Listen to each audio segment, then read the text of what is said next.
Sign it, or watch your career stop here. I'm Jake, 26, and I've been working construction since graduating high school. Never went to college because my family simply couldn't afford it. And honestly, I wasn't interested in racking up massive debt when I could learn a valuable trade and start earning immediately. My dad works at an auto parts factory, my mom cleans houses for extra income, and there are 3 kids in our family. Even with financial aid and scholarships, college costs were completely beyond our reach. That was just our reality, and I wasn't bitter about it. My ex-girlfriend Emma and I grew up 3 houses apart on the same street in a working-class neighborhood. We've known each other since elementary school. She was the smart girl who always had her homework done perfectly, and I was the kid who was better with tools than textbooks. We'd walk to school together some mornings and hang out during summer breaks, building forts and riding bikes around the neighborhood. Even as kids, Emma talked constantly about becoming a doctor someday. She had this unwavering determination and focus that was honestly impressive. I was always more interested in how things worked mechanically, spending my free time helping my Uncle Danny with carpentry projects, learning basic construction skills, and figuring out how to fix broken appliances around the house.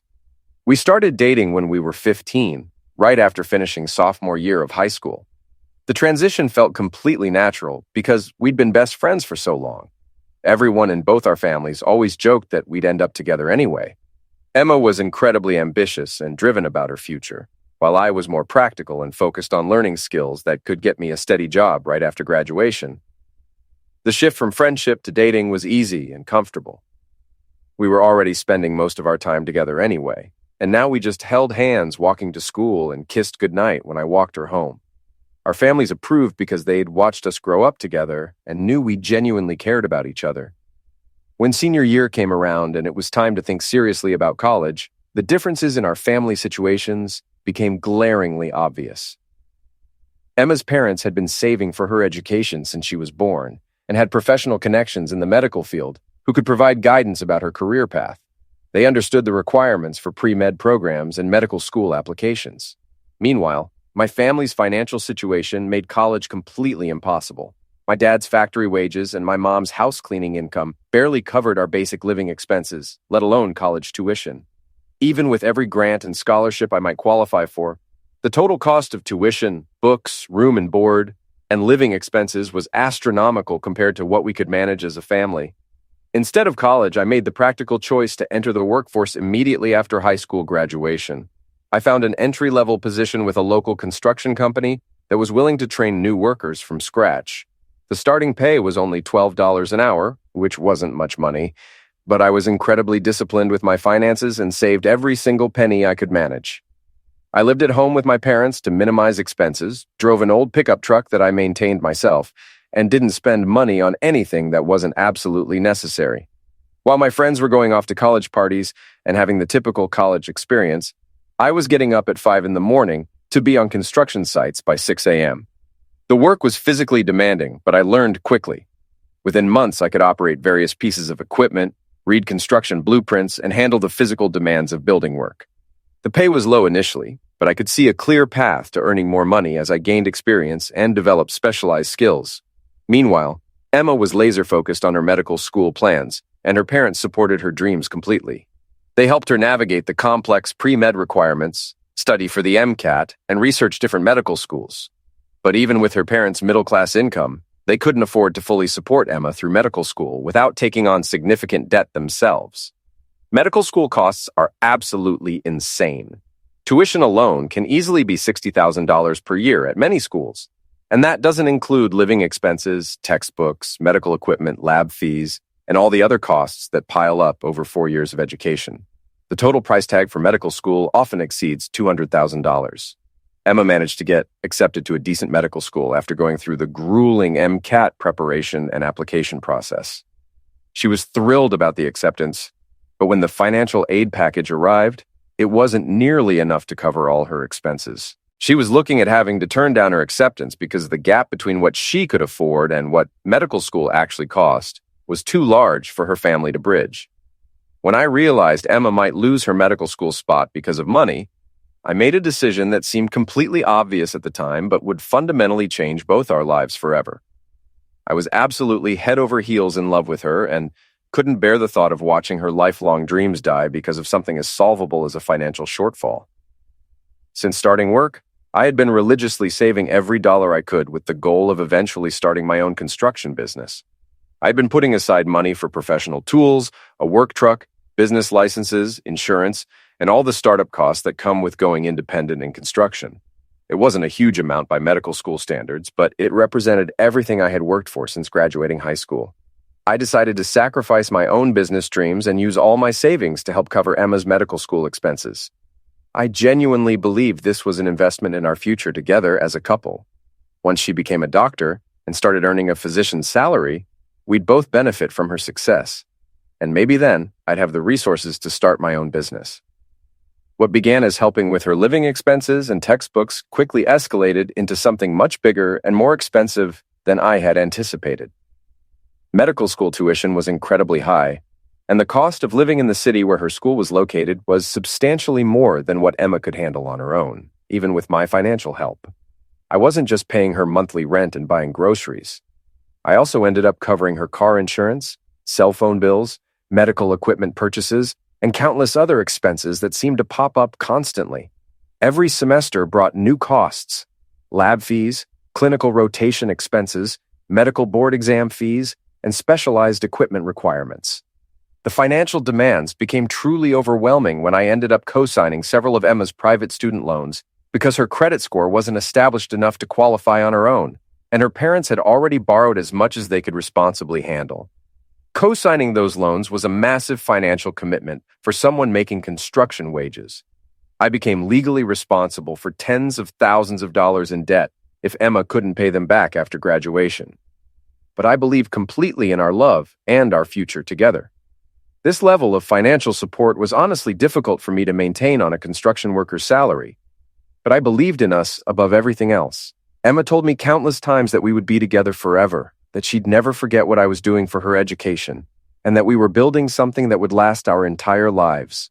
For 4 straight years, I worked overtime every week I could get it, took side jobs on weekends doing home repairs and small construction projects, and lived as cheaply as humanly possible so every extra dollar could go towards supporting Emma's medical education. I drove the same beat-up truck for years, wore the same work clothes until they literally fell apart, and never bought anything for myself that wasn't absolutely essential. I watched friends buy new cars, go on vacations, and enjoy their 20s while I worked constantly and saved obsessively. But I was proud of what we were accomplishing together. Emma was excelling in medical school, getting excellent grades, and making connections that would help her career. I felt like we were building toward this amazing future where all our sacrifices would pay off. After 4 long years of working multiple jobs and living like a monk to support Emma financially and emotionally, she finally graduated from medical school. I was incredibly proud of her achievement and felt like all our sacrifices had been completely worth it. She was officially a doctor, and we could finally start building the life together that we'd been working toward for so long. Emma's graduation party was held at her parents' house the weekend after the ceremony. It was a big celebration. Her extended family came in from out of town, her medical school friends were there, professors attended, and everyone was celebrating her incredible achievement. The house was packed with people congratulating her and talking about her bright future in medicine. I felt genuinely proud to be there as her boyfriend, knowing that I had played a major role in making her success possible. I was looking forward to finally being able to relax a little bit and enjoy the fruits of our joint effort. After years of financial stress and constant work, it felt like we were finally turning the corner toward the good life we'd planned together. But at the graduation party, Emma completely humiliated me by essentially announcing her plans to dump me in front of her entire family in the most cruel and calculated way I could have imagined. I had stepped inside the house to use the restroom, and as I was walking back toward the main party area in the backyard, I could clearly hear Emma talking to her parents and her sister in the kitchen about her future plans. She thought I was still outside and couldn't hear the conversation, but I'd come back inside quickly and was within earshot of everything she said. Emma was telling her family that she was planning to end our relationship now that she was officially a doctor. She said, and I'll never forget these exact words, "I'm a doctor now. I need a husband who matches my new status in life. No offense to Jake, but a construction worker just isn't going to work anymore. She went on to explain to her family that she felt she had outgrown our relationship and needed to find someone more appropriate for her new professional status. She talked about wanting to date other doctors or medical professionals who could understand her career demands and move in the same social circles she'd be joining as a physician. Emma was describing me like I was some embarrassing phase she needed to move past now that she had achieved her goals. She talked about how she needed someone who could match her earning potential and social standing, someone who wouldn't hold her back professionally or personally. It was at this moment that Emma turned around and saw me standing in the doorway, and she immediately realized I had heard every single word she'd just said about dumping me. The conversation stopped completely, and everyone in the kitchen looked incredibly uncomfortable, knowing that I'd overheard her detailed plans to leave me behind. Maybe Emma expected me to cause a scene or get angry and start arguing with her in front of her family. But years of construction work had taught me how to stay calm under extreme pressure and not let emotions control my actions in difficult situations. I'd learned to think before reacting, especially when dealing with confrontational people or stressful situations on job sites. I kept my composure completely, forced what I hoped looked like a genuine smile onto my face, raised the beer I was holding, and said directly to Emma, "Well, here's to success bringing you everything you truly deserve." Then I finished my drink in one gulp, congratulated her parents on their daughter's achievement, and walked out of that party without saying another word to anyone. I drove home in complete silence, processing what had just happened and what it meant for my future.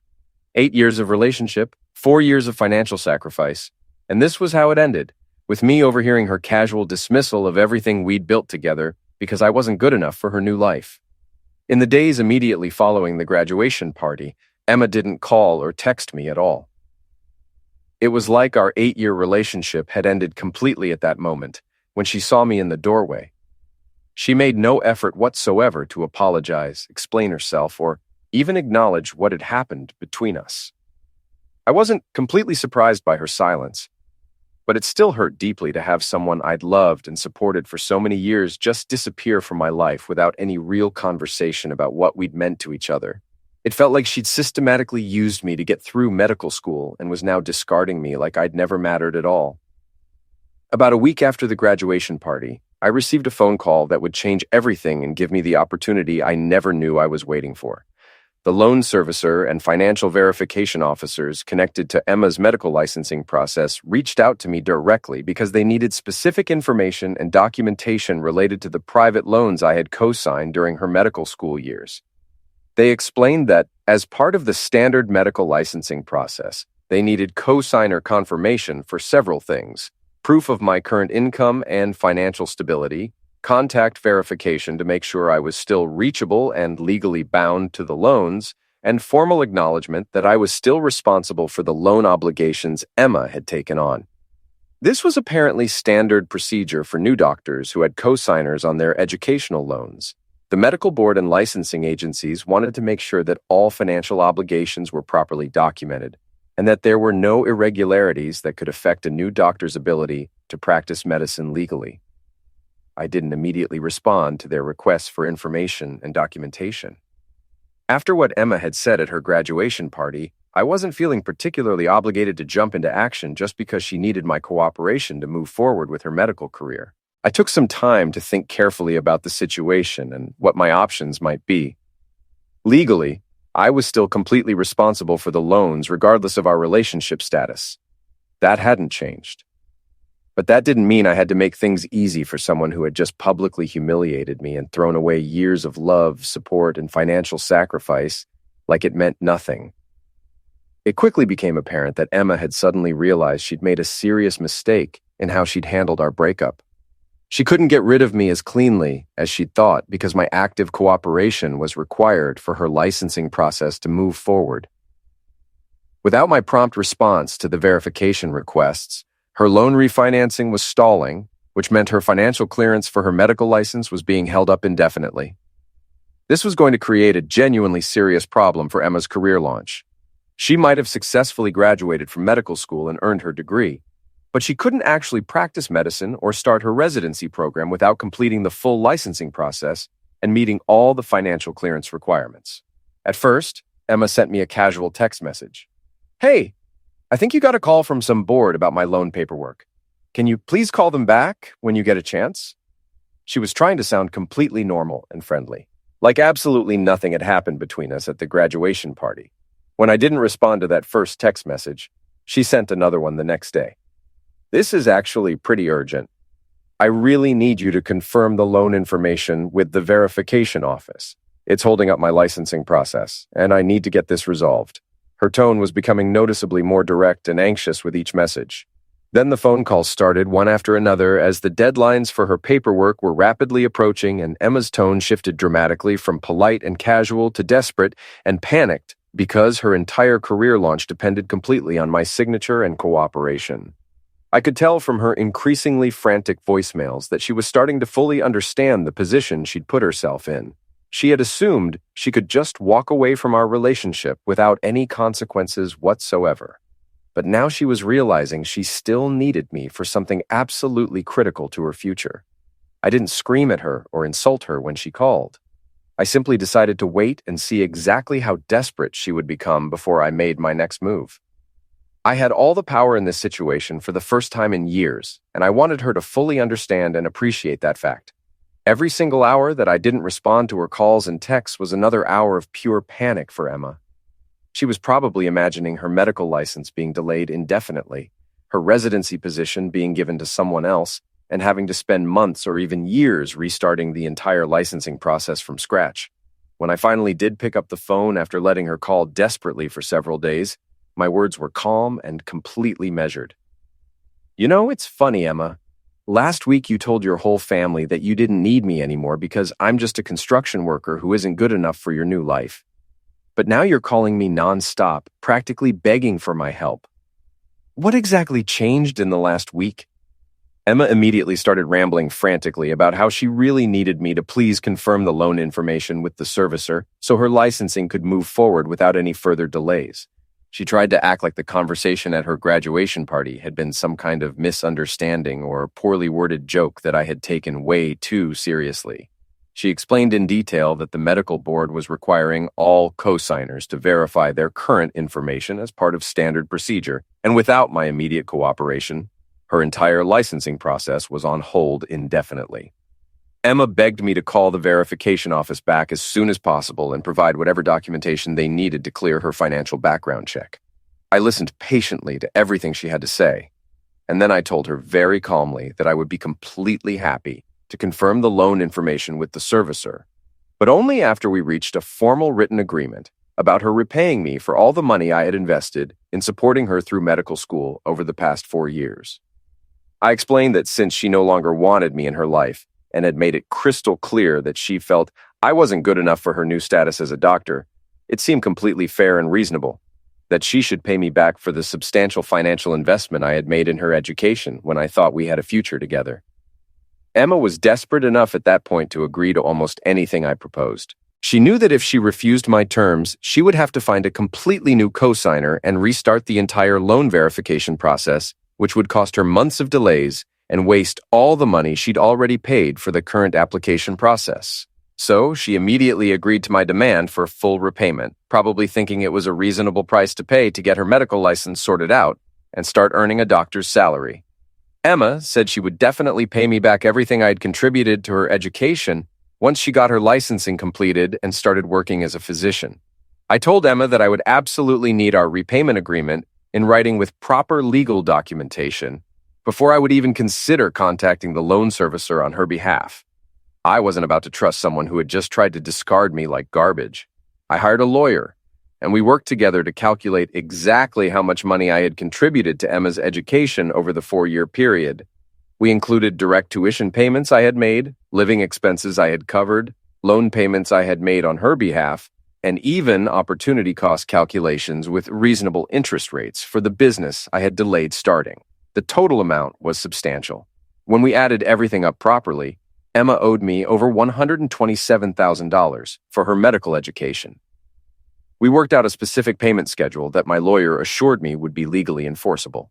Emma agreed to pay this full amount according to the detailed schedule that my lawyer and I had carefully worked out. She was so desperate to get her licensing process moving forward that she probably assumed once she started earning a doctor's salary, the debt would be manageable to pay off over time. Here's the thing. Emma didn't understand about our written agreement. It didn't actually require me to follow through with confirming the loan information to the servicer. The contract simply established that Emma owed me money for educational expenses and would repay it according to the agreed timeline. There was absolutely nothing in the document that said I had to contact the loan servicer or cooperate with her verification process in exchange for her signing the repayment agreement. After getting Emma to sign the legally binding agreement acknowledging that she owed me money and would pay me back on the specific timeline we'd established, I completely ghosted her again. I stopped answering her calls and texts entirely, and I deliberately let all the deadlines for her loan verification pass, without providing any of the cooperation she desperately needed. It was well past the final deadline for her paperwork when Emma finally realized she had been completely outmaneuvered. She started sending me absolutely furious messages, calling me every terrible name she could think of and using incredibly derogatory language to express her rage about the situation I'd put her in. But I honestly didn't care about her insults or her anger. I had exactly what I wanted in writing: a legally enforceable contract requiring her to pay me back every penny I had invested in her education, with no obligation on my part to help her with anything. Emma probably managed to sort out her verification process several months later through some other means. I didn't know or care how she eventually resolved her licensing problems because I'd moved on to the next phase of my plan. When the agreed-upon time came for Emma to start making her first payment on our debt agreement, I had my lawyer take her directly to court for enforcement of the contract. She had signed a legal document promising to pay me back on a specific schedule, and I was absolutely going to make sure she honored that commitment completely. At first, Emma tried to refuse to pay anything, arguing in court that I hadn't completed my part of the supposed bargain by helping with her loan verification. But the agreement had been completely airtight, professionally prepared by my lawyer, and there was absolutely nothing in the contract that required me to help her with the licensing process. The payment schedule was divided into manageable monthly installments over several years, and Emma had no choice but to comply with the court's order to pay. If she defaulted on the agreement, the court could step in with serious consequences, including garnishing her wages, freezing her bank accounts, or placing liens on any property she owned. She really had no option other than to comply with the payment plan or face losing everything she had worked so hard to achieve.